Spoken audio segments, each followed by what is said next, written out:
I want to rest this matter, and I want this video off. I'm about to go talk to Oxford. Hello?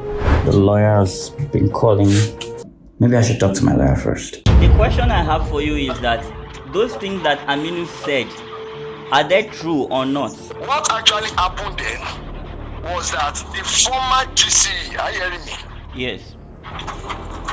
By some group of people that does not want her, indicted her that she stole 300 million. The video is not to make Aminu get his money back. It's to report what is happening with Oxford. I'm not taking it down.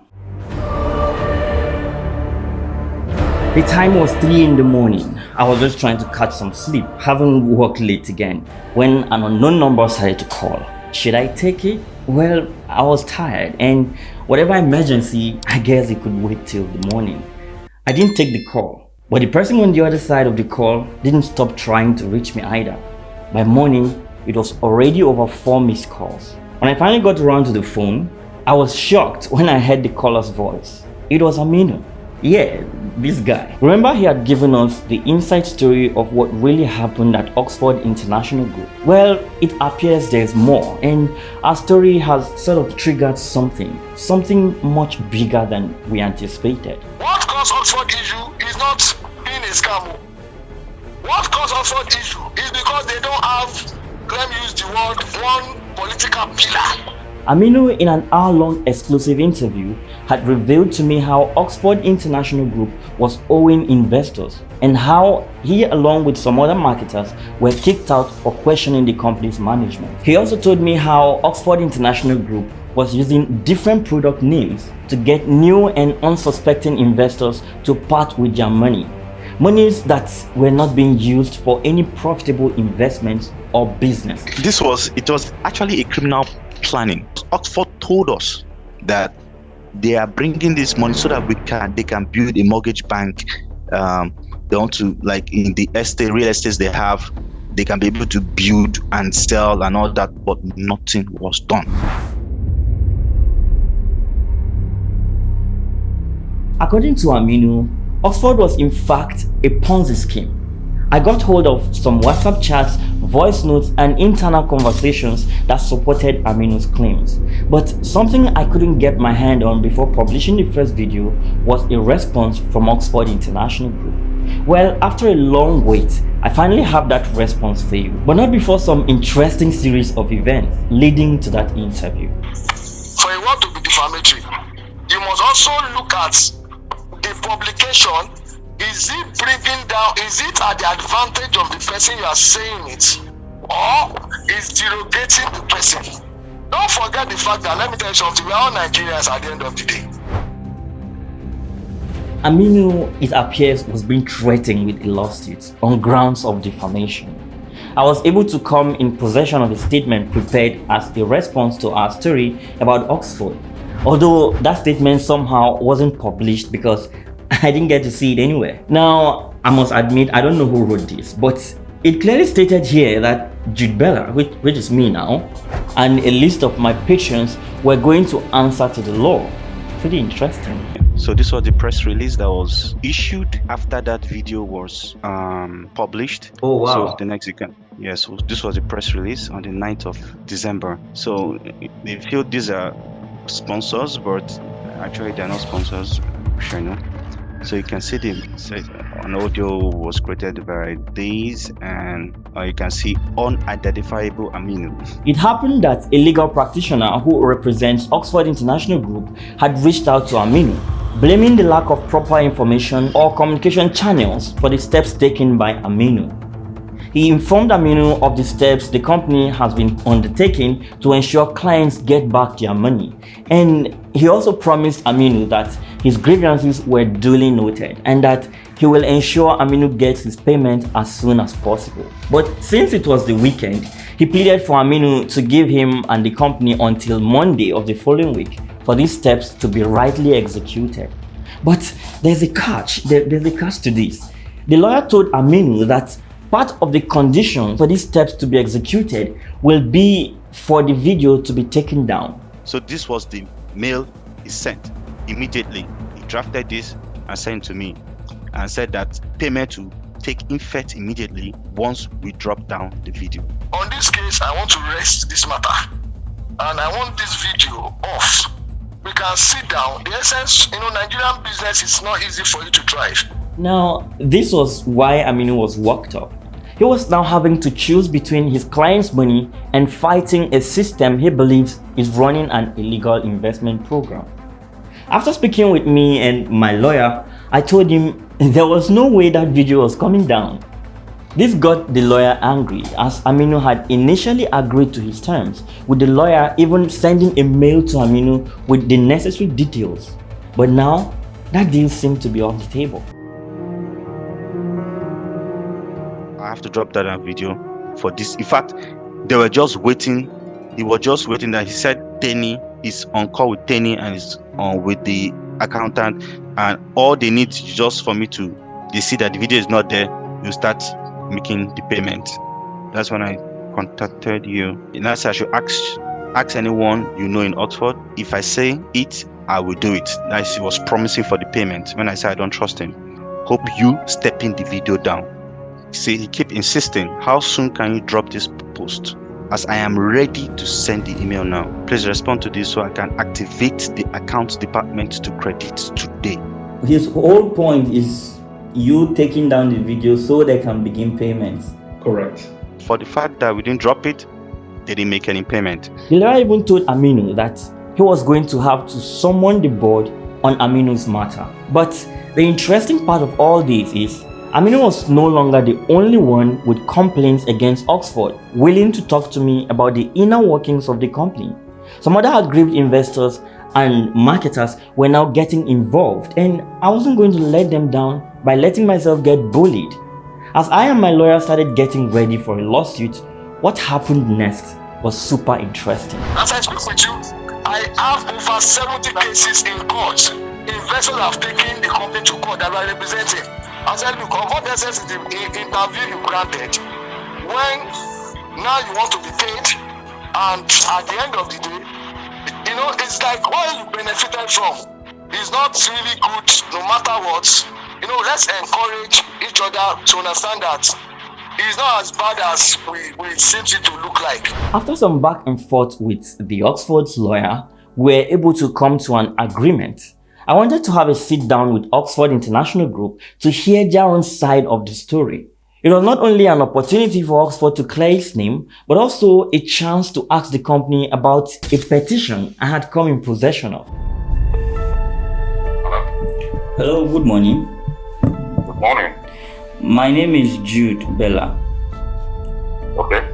I saw this number on a petition that was submitted against Oxford International Group at a police division in Ikoyi, Lagos. Okay. I want to know, is this the number of the police station? Because we are investigating a story about Oxford International Group. So this is the petitioner. Okay, this is the petitioner. Yeah. He now went to Abuja. I don't know the link he had with the office of the 𝗫𝗃. The next thing I heard was being called from Abuja that I have the case, the whole case, anything related to Oxford, any petition in any of the police units. They want to consolidate it to the office of the DIG, investigating unit Abuja. So of course I kicked against it because why mine was peculiar was that when I submitted my petition, we sent to people. They wrote an undertaking admitting that really they were owing me and the rest of them.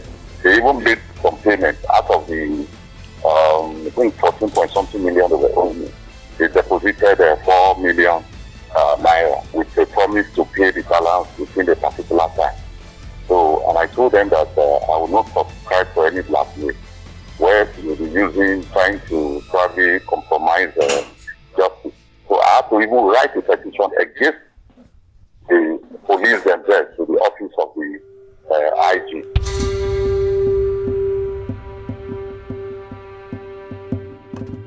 When I finally got around to ask the spokesperson of Oxford International Group about all of these allegations, he gave some pretty interesting revelations, which I will leave to you to be the judge of.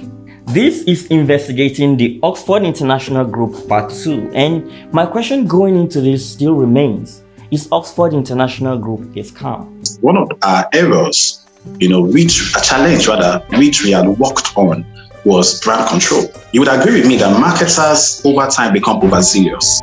I'm sure if you see the other side of me, I'm sure you won't believe it.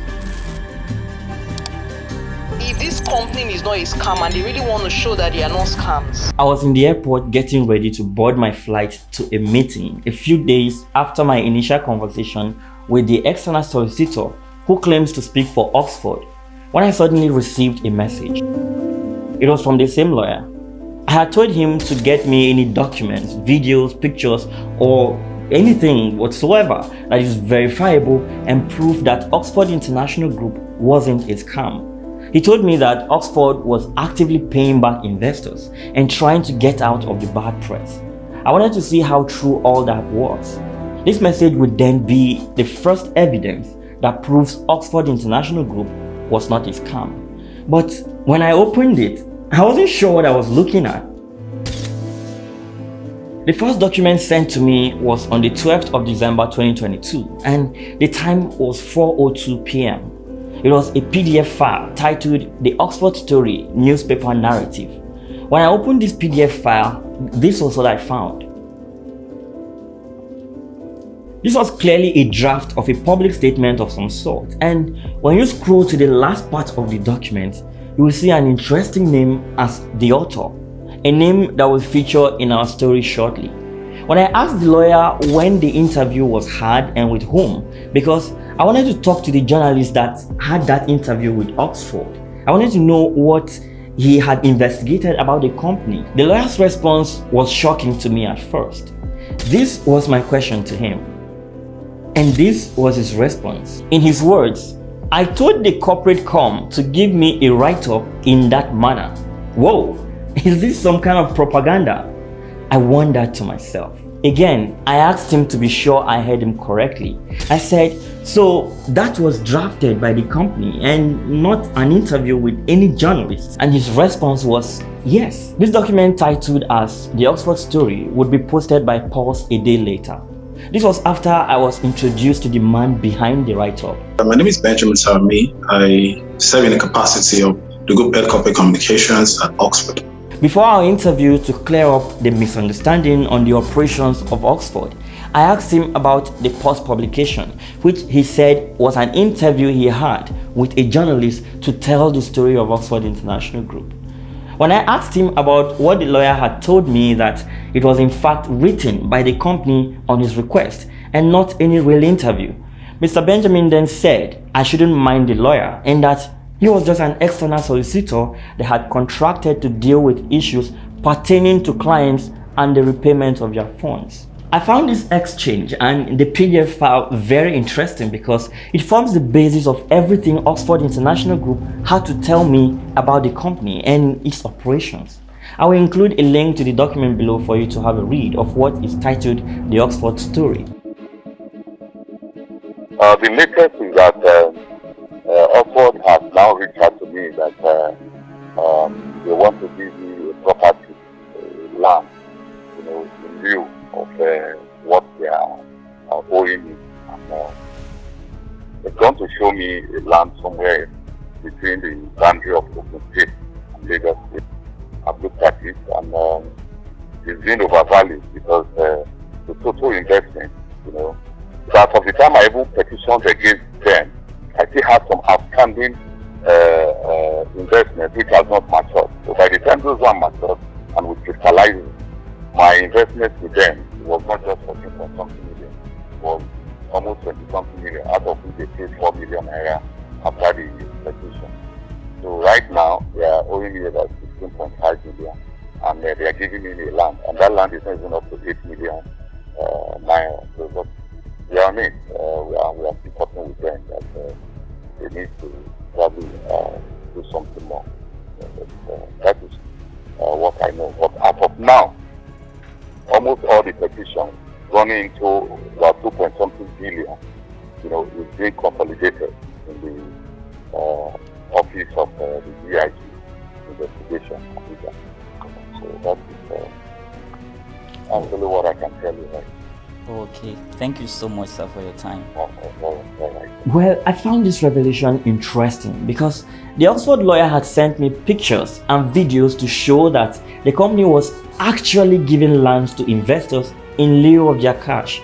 That is for investments greater than 1 million naira. So for this investor to say that his investment was worth far more than the land being offered to him and that the land was being overvalued, I felt I needed to speak to Oxford about this, to hear what they have to say. And that was exactly what I did when I finally had a sit down with Mr. Benjamin. I have a petition against Oxford Green Farms and Dr. 𝗘𝗾𝘂𝗧𝘂𝗪. This petition was submitted to a police division in Ikoyi, Lagos. According to this petition, Oxford is being accused of conspiracy, obtaining money by false pretense, and conversion of the sum of 11.9 million naira. And this agreed investor claims to have taken all steps necessary and advised by the company, including reinvesting 3 million naira from his original investment of 13 million naira. And he even took meetings with representatives of the company, yet it's just been promises upon promises, according to him. When I called him on the phone and I spoke with him, he said that he was offered land that was overvalued and that the company has only repaid him 4 million naira. And from what he's been owed up till now, he has been repaid just 4 million naira. So what do you have to say about this? You say that the person has just been paid 4 million naira and then there's been a petition again and chairman of 11.9. But then, if I know the law to some extent, I do agree that you also will understand that matters relating to the law from the regulatory arm of the law, which is the Nigerian Police Force, extension to the courts of Nigeria should not be discussed. And then again, if I try my best to push a bit further, you will agree with me, Bela, that since this is on the purview of the Nigerian police, and then you are statedly cleared that 4 million has been given to this person, paid back. This is operational.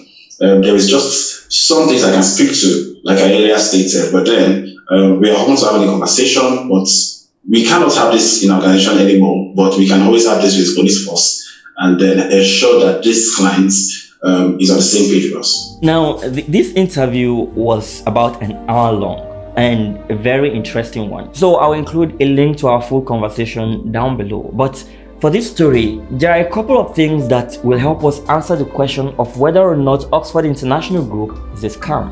The first was this question. A day after my video about Oxford went public, I got a call from the marketer that I interviewed for that story, and he said that the lawyer that I was talking with reached out to him, and in their conversation, the lawyer told him that they were going to start paying him back his money from the Monday. A video went public on Thursday. The lawyer reached out to him on Friday. I also spoke with that same lawyer that same Friday, and the lawyer promised that by Monday they were going to begin repayment of some of the funds. Are you with me? Okay, I don't understand. Yes, I don't understand that this conversation happened. However, when I began this interview with you, Bela, I mentioned that the barrister in question is an external solicitor who had helped and is still in the process of helping our customers, partners, and clients get their monies back. In lieu of their cash, we've created a system around payment plan and also the acceptance of the option of a land. And so I understand that this marketer who you had earlier interviewed was guided by the barrister to go through the process of repayment which the organization had created. Okay, now the question I was trying to ask is that the barrister gave him his word that from Monday, the following week, that he was going to be receiving payments for the smaller amounts of like the 100,000, 200,000 and all of that. And he sent him a mail to that regard, promising that this was going to be effected the following week. But up till this moment, nothing has been done. Okay, so up until this moment, nothing being done is because this particular marketer had not gone through the due process. So if you didn't follow the due process, which we had created a structure, to help us pay back every of our amazing customers, what would you rather we do? But I got back from the marketer that the lawyer told him that part of the agreement for him to be paid was that the video we made would be taken down. We do not, as an organization representing the organization, we do not stand with that statement, and we do not think that is appropriate. So the barrister was speaking for himself, because not this for the company. to the ethics of journalism and to the ethics of communication, you are a YouTube advocate, and I respect what you do. I'm elated by the amount of research you've done and the value this is giving to Nigerians and general public. So if we request that this video be taken down, we are then saying across board, yes, indeed, you're a scam organization, and we are afraid not to tell our side of the story. So this does not represent the standard organization, and if it did, I wouldn't be sitting here having this intellectual conversation with you, geared at appeasing our clients and customers and also helping them understand our stand and our story. I asked Aminu about this response from Oxford because he had told me of the company's initial offer to pay him before my refusal to take down the video. So what has changed since then? In my conversation with one Mr. Benjamin Saromi, who said is the company's head of communications, he was the one I interviewed from Oxford. He said he speaks for the company. And he said that you've not been paid your money because you have not followed the laid down process communicated to you by the external solicitor. Is that true? What is did he tell you the laid down process? He said that they have been repaying clients and giving some people land, that there were even some allocations they did on that day when we had our interview, that you were to go to the external solicitor and follow the process they have. You can see the mail the external solicitor sent to me. Okay. His condition was to drop the video, then I get paid. There was no other lay down process. So if he had advised you the lay down process, at least I would have understood more better. Now, I must state here clearly that I have the interest of the investors at heart, and I want to see them get their money back. But at the same time, I also want to be as fair as possible to the Oxford International Group.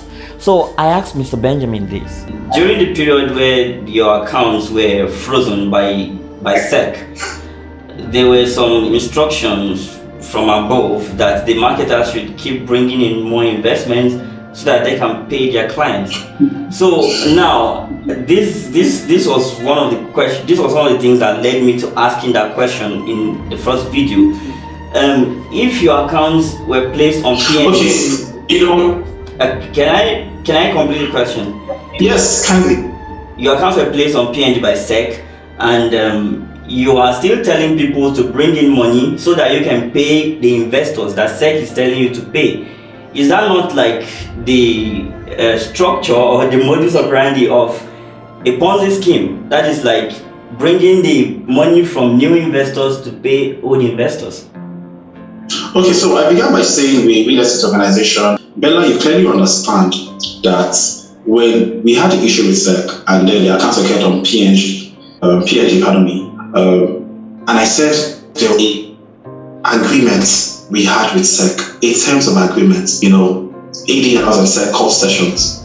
And so if we had that bad PR and we had a period of 4 months where business was down and we had panic from customers, as a customer, would you not want to request for the payment of your money, thinking that this was another MMA? Yes, you would want to receive your money, your funds. And so how best do we pay? We then requested, please sell lands. You sell land, that is why it's a listed company. Sell lands so that we can repay these customers who are aggrieved up until we have this account ban lifted. Up until date, I am glad to inform you that the organization does not have loan from any bank. Okay. And we've done our best to make repayments even before the ban was lifted on our account. through sales of lands and properties. As a real estate organization, we should have lands and properties, right? Yes, and that is what we did.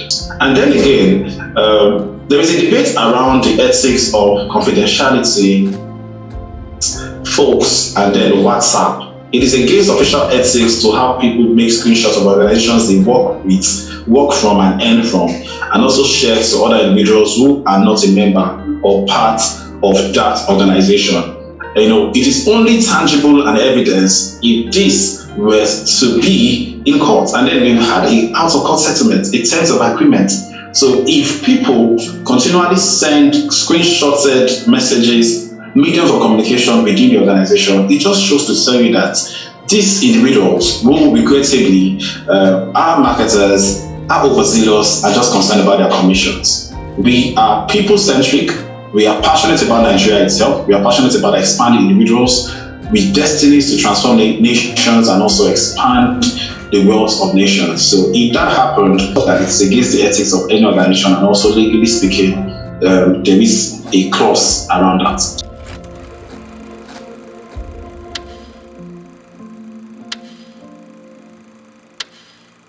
Now, there was a point during the interview where I tried to blame the marketers for all the faults, but Mr. Benjamin said not all marketers were guilty of that. The company, according to him, was not going to throw their workers under the bus, but he did, however, admit that some marketers were overzealous and had made mistakes with their offers to their clients just for the sake of their commission. I wanted to get Aminu's view on this, and this was what he had to say. According to Mr. Benjamin, he told me that one of the reasons why the company found itself in this current problem is that some marketers were being overzealous and promising high returns to clients and going outside the training given to them by the company. And that was why SEC came knocking. So what do you have to say about this? Okay, being overzealous, I'll say, okay, yes, because they want to get a commission. But overzealous with promises of interest. That interest is not from the marketers. Those interests were stipulated by the company. So apparently, investors are angry, and rightly so. Oxford acknowledged the fact that investors are not happy because of the situation they find themselves in, which I agree is a very sad one. According to Oxford, the SEC had told them to pay back investors' capital. But since they already used that to invest in their many businesses, which will take some time to be profitable, they resorted to selling what they have, which is real estate. At the point during our conversation, I wasn't convinced, so I asked him specifically, did Oxford take money from new investors to pay off old ones? That is, robbing Peter to pay Paul, a classic Ponzi operation. Did Oxford engage in that? Now, truth be told, I wasn't expecting Oxford to say yes or no to this question, because we all know the implications of that.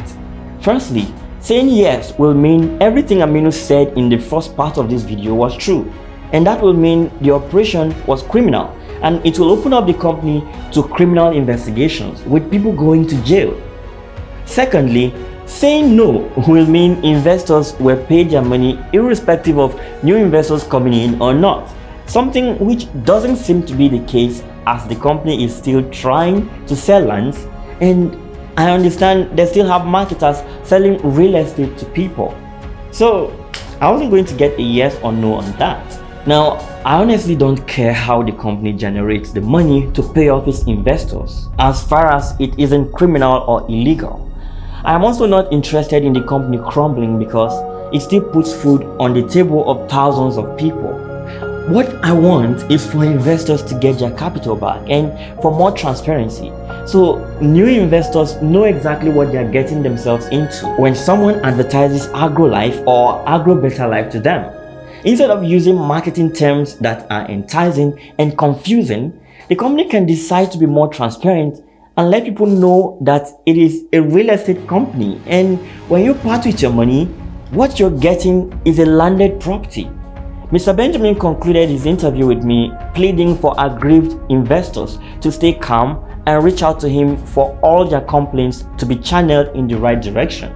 He promised that everyone will get their money back eventually and that we will have a follow-up interview in a couple of months' time to know the progress being made in that regard. So now I ask you, based on all you've seen and heard, what do you think? Is Oxford International Group a scam? Some marketers and aggrieved investors seem to still hold on to that perception. The company has refuted that claim though, stating that since they are paying back their debts, they couldn't be referred to as a scam or a Ponzi scheme. Their offices are still open and the founder along with top executives are still in the country to answer to their aggrieved investors. Something I find very interesting and I must applaud, because for companies such as RDFX and Benignant Fort or whatever it is called, they seem to have absconded with the investors' fund. But having said that, I leave the question of whether or not they are running a Ponzi scheme to you to make your informed decision. Because again, if it seems too good to be true, it ain't. Thanks for watching this video and I really appreciate your support on this channel. To watch the full interview, click on this link below and it will take you to my Patreon page. For just a little token, you will have exclusive access to long interviews like this one and have more exclusive content monthly. Ensure to subscribe if you haven't, as I have more interesting videos coming your way soon. Click this video showing up on your screen right now for something else to watch and I'll see you inside.